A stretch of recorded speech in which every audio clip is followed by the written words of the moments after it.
Россия не обязана тебе, Россия обязана казахскому народу. Россия обязана платить всю жизнь пострадавшим от Семипалатинского полигона. Семипалатинский полигон это для любого казаха стоит здесь. Почему? Потому что из-за тупости Кремля пострадал простой народ. И Россия обязана вообще многим казахам, потому что они обязаны платить всю жизнь пострадавшим от репрессий, всем потомкам алашардинцев. Потому что Кремль просто ни за что уничтожил казахскую элиту.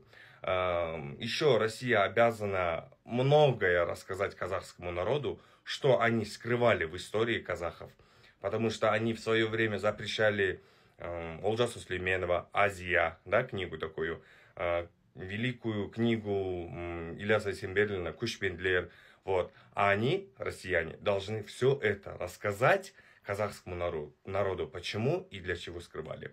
Россия обязана экологически полностью за Аральское море. Россия просто полностью обязана за Целину.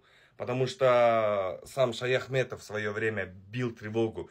Нельзя на казахских степях возвышать Целину. А его кто послушал? Никто. Его просто взяли и убрали с места.